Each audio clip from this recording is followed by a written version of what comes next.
சமூகத்துல எல்லாம் தெரிந்த பொண்ணு, அந்த பொண்ணு எனக்கு பாலியல் ரீதியான துன்புறுத்தல ஒருத்தன் கொடுக்கறான்னு சொல்லுச்சுன்னா அவன் என்னென்ன பண்ணியிருப்பான்? வேலைக்கே போகாம அந்த பெற்றோர்கள் அவனை அந்த லட்சணத்தில் வளர்ச்சி வச்ச விளைவு 20 லட்ச ரூபா வாடகை வருது, வீட்டில் உட்காந்தே சாப்பிடலாம், அதெல்லாம் கார்மெண்ட்ஸ் கம்பெனி அப்பா பார்த்துக்கிறாரு. தாத்தா கிருஷ்ணன் வேற திமுக காங்கிரஸ் கூட்டணியில் பொறுப்பில் இருக்காரு, அதனால அங்கே கொஞ்சம் கமிஷன் வரும். இதை எல்லாத்தையும் வச்சுக்கிட்டு இந்த குடும்பம் 4 கோடி வீடு கட்டி 300 பவுன் நகைங்கிறது இன்னைக்கு என்னங்க? ஒரு பவுன் நகை 80,000 ரூபா. 300 பவுன் நகைங்கிறதே கிட்டத்தட்ட 2.5 கோடி ரூபா. 2.5 கோடி ரூபாய்க்கு நகையை மட்டும் போட்டிருக்காங்க. 70 லட்ச ரூபாய்க்கு இவன் கெட்ட கட்டுக்கு வால்வோ காரு வேற, அது இல்லாமல் 4 கோடியில் திருமணம் வேற. இதை எல்லாத்தையும் பண்ணி கொடுத்தோம்.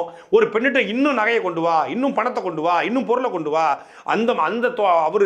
அவர் 100 பவுன்ல பிசினஸ் பண்ணி கொடுத்துருக்காங்க. இவங்க 80 கோடியில் பிசினஸ் பண்ணியிருக்காங்க.